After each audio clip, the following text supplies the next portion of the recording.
मग मगाशी म्हटल्याप्रमाणे बोनस काय असतं आपण ते बघूया. बोनस काय असतं? बोनस हे फक्त ऍक्च्युली नावाला असतात, कारण ही फक्त एक बुक ऑफ अकाउंटची एंट्री आहे.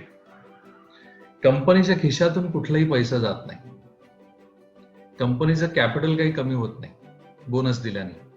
कंपनी काय करते, जर 100 रुपये तुमच्याकडे ऑलरेडी दिलेले असतील पहिले, तर ते एकाच दोन म्हणजे ते डिव्हाइड करते, पैशाला डिव्हाइड करते. म्हणजे 50-50च्या 2 नोटा थोडक्यात तुमच्या हातात दिलेत इन्स्टेड ऑफ 100. म्हणजे याचा फायदा नाही असं नाही, पण लॉंग टर्म साठी हा फायदा आहे की नाही हे तुम्हाला ट्रॅक रेकॉर्डवरनं कळणार आहे. मागच्या 10 वर्षात कंपनीने किती वेळा काय दिलंय, मागच्या 30 वर्षात कंपनीने किती वेळा काय डिव्हिडंड दिलाय, किती वेळा बोनस दिलाय, किती वेळा स्प्लिट केलंय, हे बघणं सुद्धा तितकंच गरजेचं आहे. मग बोनस ऍक्च्युली एक छलावा आहे, छलावा. म्हणजे आपण असं म्हणू शकतो की no profit is equal to no bonus. म्हणजे कंपनीला तसा काही फरक पडत नाही. जर कंपनीला प्रॉफिट नसेल तर कंपनी बोनस देऊ शकत नाही. जी कंपनी प्रॉफिट करत असेल तर तीच कंपनी ऍक्च्युली बोनस तुम्हाला देऊ शकते. म्हणजे काय, थोडक्यात रिझर्व्ह आणि सरप्लस जर कंपनीचे वाढत असतील तर, म्हणजे 100 जर कंपन्या तुम्ही घेतल्यात according to the distribution mechanism, त्यातल्या 60% कंपन्या व्यवस्थित जर बोनस देत असतील तर डेफिनेटली आपण असं म्हणू शकतो की ह्या 60 कंपन्या ऍग्रिगेट कंपन्या चांगल्या असू शकतात. पण अशा काही 40 कंपन्या अशा असू शकतात की ज्यांचा बोनस त्या देत आहेत पण त्यांचा ट्रॅक रेकॉर्ड कदाचित चांगला नाही आहे. आणि म्हणून तुम्हाला हे जाणून घेणं पण तितकंच गरजेचं आहे. मग आपण बघूया डिव्हिडंड्स आणि बोनस. जसं मी तुम्हाला आता उदाहरण दिलं, actual amount gone from company account, म्हणजे in the hands of shareholders of the company. म्हणजे ऍक्च्युअली डिव्हिडंड हा जो प्रकार आहे हा खरा पैसा कंपनीच्या अकाउंट मधून जाऊन तुमच्या अकाउंटमध्ये येतो. बोनसमध्ये तसं होत नाही. बोनसमध्ये काय होतं, बोनसमध्ये फक्त तुम्हाला एकाचे 2 दिले जातात. मग डिव्हिडंड काय असतो, डिव्हिडंड हा प्रॉफिटचा एक हिस्सा असतो जो तुम्हाला दिलेला असतो. It can be 1%, it can be 5%, it can be 7%. त्यामुळे डिव्हिडंड कंपनी का देते किंवा डिव्हिडंड कंपनीने किती दिलाय हा ट्रॅक रेकॉर्ड सुद्धा बघणं आपल्याला माहितीशीर ठरू शकतं.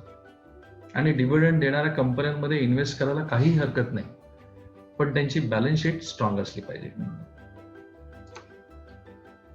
जनरली लॉस मेकिंग, जसं मी तुम्हाला मगाशी उदाहरण दिलं की no profit no bonus, loss making कंपन्या जनरली देत नाहीत जनरली.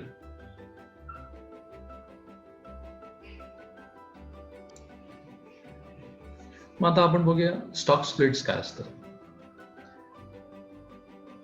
याच्यात काही कंपन्या अशा असतात ज्या उगाचच स्प्लिट करतात, पण काही कंपन्या खरंच मिनिंगफुली स्प्लिट करतात. उदाहरणार्थ फॉर एक्झाम्पल, एखाद्या शेअरची प्राइस ही 63,000 रुपये असेल, 50,000 रुपये असेल किंवा 70,000 असेल, तर तुमच्या आमच्यासारख्या कॉमन माणसाला किंवा कोणालाही तो एक शेअर विकत घेणं कठीण जातं. मग नॉर्मली काय असतं की फेस व्हॅल्यू ही 10 रुपयावर असते किंवा 100 रुपयावर जुन्या काळामधली. आता तर सगळे 10 रुपयावर करतात. जर समजा असं अज्युम करा की त्यावेळेला कंपनीने फेस व्हॅल्यू 100 रुपयाला इश्यू केली होती आणि तिचा आजचा प्राइस जो आहे तो जवळपास 60,000 आहे. जर शेअर प्राइस रिड्यूस करायची असेल तर ते फेस प्राइस रिड्यूस करू शकतात. म्हणजे काय, जर फेस प्राइस मी 100 वरनं 10 केली तर 60,000 वरनं शेअर 6,000 वर येईल आणि तो कॉमन मॅन साठी मग घेता येईल. कोणालाही मग शेअर त्याच्यामध्ये पार्टिसिपेशन करता येईल. लिक्विडिटी वाढवण्यासाठी हा सगळा प्रकार केला जातो. मग स्टॉक स्प्लिट्स तो का करतोय, खरंच स्टॉक स्प्लिटची आवश्यकता आहे का? कारण मार्केटमध्ये 100-200 रुपयात जरी स्टॉक स्प्लिट्स आले आणि जर उद्या तुम्ही त्याच्यात भाग घेतलात आणि जर ती कंपनी चांगली नसेल, तुम्हाला माहित नाहीये, मग ते पैसे गेलेच समजायचं. म्हणून तुम्हाला हे माहिती पाहिजे की स्टॉक स्प्लिट्स या कंपनीमध्ये करते, पण काय कारण आहे त्या कंपनीचं स्टॉक स्प्लिटिंगसाठी? एवढी प्राइस हेवी आहे का की ती कोणी घेऊ शकत नाही? किंवा खरंच गरज आहे का कंपनीला स्टॉक स्प्लिट करण्यासाठी, लिक्विडिटी वाढवण्यासाठी? मग व्हॅल्युएशन्स त्याचे अट्रॅक्टिव्ह आहेत का नाही आहेत हे आपल्याला बघायला लागेल. आणि balance sheet on both the sides, जसं मी तुम्हाला सांगितलं, debit credit, net entry, reserve and surplus, company financially strong कशी आहे, कंपनीचा कुठला पॉलिटिकल ड्रिव्हन कंपनी नाहीये ना, हे सगळं बघणं गरजेचं आहे. कारण तुमचं शेअर होल्डिंग पॅटर्न जाणून घेणं गरजेचं आहे. प्रमोटरचा किती स्टेक आहे, पब्लिकचा किती स्टेक आहे, इन्स्टिट्यूशनचा किती स्टेक आहे, NRIs किंवा HNIsचा किती स्टेक आहे, आणि अल्टिमेटली स्टॉक स्प्लिट सुद्धा बुक एंट्रीचा आहे की बाबा ऍडजस्टमेंट. मग आता तुम्ही मला सांगा, पूर्वी काय होत होतं? तुम्हाला एक उदाहरण देतो. माझ्याकडे समजा 10,000 शेअर कंपनीचे एखादे पडलेले आहेत आणि ते मी समजा 10 रुपयाला घेतले होते. आज समजा त्याची किंमत 7,000 आहे. मग समजा 7,000ची शेअर प्राइस आज त्या कंपनीची असेल कुठल्या, आणि ती शेअर प्राइस आज खूप जास्त आहे मार्केटमध्ये, आणि मला त्यातला काही भाग विकायचा असेल आणि कंपनीने काही बोनस मला ऑफर केले, किंवा एकाच दोन, एकाच एक. रिसेंटली आरती ड्रग म्हणून कंपनी, आरती ड्रगनी एकाच 3 बोनस दिलेला आहे. तुम्ही गुगलवर सर्च करून बघू शकता. कालचीच गोष्ट आहे, नाही परवाची गोष्ट आहे. आरती ड्रगनी एकाच 3 दिले, म्हणजे ज्याच्याकडे 1 शेअर असेल त्याला 3 शेअर एक्स्ट्रा दिलेले आहेत. आज जवळपास तो 3,000 रुपये शेअर चाललाय. गेल्या 2 दिवसात, गेल्या 4 महिन्यात तो 4 टाइम ऑलरेडी शेअर झालेला आहे. तुम्ही गुगलमध्ये जाऊन नक्की चेक करा, आरती ड्रग्स. मग सडनली कंपनीने असं का केलं? कारण कंपनीला लिक्विडिटी वाढवायची होती. आज जर 3,000चा शेअर गेलाय तर मला मार्केटमध्ये मला नसेल घ्यायचा कदाचित तो, due to pandemic, due to माझ्याकडे जर पैसे कमी असतील, ड्यू टू मला पैसे घ्यायचे असतील शेअर्स, पण माझ्याकडे पैसा कमी असेल. मग नॉर्मल पार्टिसिपेशन वाढवण्यासाठी सुद्धा कधी हा सगळा भाग केला जातो, जेणेकरून जर स्प्लिट झाला किंवा बोनस झाला डिक्लेअर त्याच्यामध्ये, तर काय होतं की शेअर प्राइस अर्धी होऊन जाते, हाफ स्ट्रेट अवे. आणि मग 3,000चा जो शेअर आहे तो कदाचित 1,500ला मिळेल, तो कदाचित 1,000ला मिळेल, depending on the split, depending on the bonus. मग हे तुम्ही जाणून घेणं गरजेचं आहे. आणि म्हणून हा व्हिडिओचा एक भाग तुमच्यासाठी वेगळा मी ठेवलाय की स्टॉक स्प्लिट्स, बोनस हे काय असतं. मग आपल्याला लास्ट पॉइंट जो मागच्या व्हिडिओमध्ये पण मी तुम्हाला सांगितला, EPS, प्रत्येक ठिकाणी बॉटम लाईन तुम्ही नीट बघा, अर्निंग पर शेअर कंपनीचं वाढतंय की नाही. टॉप लाईन, बॉटम लाईन या दोघांवर आपल्याला लक्ष ठेवायला पाहिजे. टॉप लाईन म्हणजे सेल्स, बॉटम लाईन म्हणजे प्रॉफिट. जर सेल्स आणि profits are good enough, bang on, तुम्ही नक्की विचार करू शकता. पण रिझर्व्ह सुद्धा वाढले पाहिजेत. रिझर्व्ह आणि सरप्लस सुद्धा कॉन्स्टंटली कंपनीचे वाढले पाहिजेत. मग बिफोर एंडिंग द सेशन मी तुम्हाला कमिट केलं होतं, रेकॉर्ड डेट काय, कम डेट काय आणि एक्स डेट काय. It is so simple. मी तुम्हाला थोडक्यात समजावतो.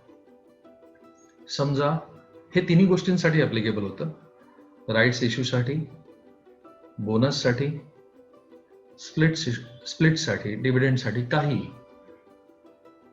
मग रेकॉर्ड डेट काय असते? कंपनी सांगते की मी ह्या डेटला शेअर धारकाकडे हे एवढे शेअर्स किंवा त्याचे शेअर्स असणं गरजेचं आहे, त्याला आपण रेकॉर्ड डेट म्हणतो. त्या दिवशी ते असलेच पाहिजेत. रेकॉर्ड डेटच्या आधी नॉर्मली 3 ते 4 दिवस एक्स डेट येते. 3 ते 4 दिवस आधी येते. एक्स डेट म्हणजे काय? समजा तुम्ही आज मार्केटमध्ये एखादा शेअर घ्यायला चाललाय आणि तुम्हाला माहित नाहीये की त्याला बोनस मिळणार आहे किंवा तो स्प्लिट होणार आहे, आणि समजा तुम्ही तो शेअर्स विकत घेतला, तर तुम्ही त्याचा फायदा तुम्हाला होणार नाही. का? कारण एक्स डेटच्या आधी, ज्याला आपण कम डेट म्हणतो, जर मी त्यावेळेला ते शेअर्स घेतले, ज्याला आपण कम डेट म्हणतो, मी पुन्हा सांगतो, एक्स डेटच्या आधी, त्याला आपण कम डेट म्हणतो. कम डेट मध्ये शेअर्स जे मी घेतलेले असतील, हे सगळे डीमॅट अकाउंट होल्डिंग असणं कंपल्सरी आहे. हे पण तुम्हाला तितकंच अंडरलाईन मध्ये सांगतो. तर राईट्स इश्यू असो, डिव्हिडंड असो, तुमचं बोनस शेअर्स जे काय असेल, कारण आता फिजिकल हा सगळा फॉर्मॅटच संपतोय, डिजिटलायझेशन जास्ती प्रकारात चाललेलं आहे. मग कम डेट, मी त्याच्यावर परत येतोय. कम डेट म्हणजे एक्स डेटच्या आधी एक दिवस जर मी तो शेअर विकत घेतला आणि जर मी तो रेकॉर्ड डेट पर्यंत होल्ड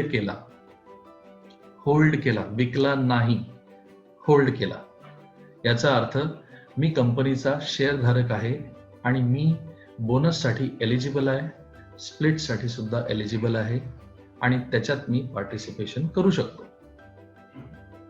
आणि म्हणूनच तुम्ही जरूर हे उदाहरण गुगलमध्ये जाऊन चेक करा, आरती ड्रग्स. मी हा व्हिडिओ इथेच थांबवतो. आय होप तुम्हाला राईट्स इश्यू काय आहे, डिव्हिडंड काय आहे, स्प्लिट काय आहे, बोनस काय आहे आणि रेकॉर्ड डेट, एक्स डेट आणि कम डेट काय आहे हे तुम्हाला समजलं असेल.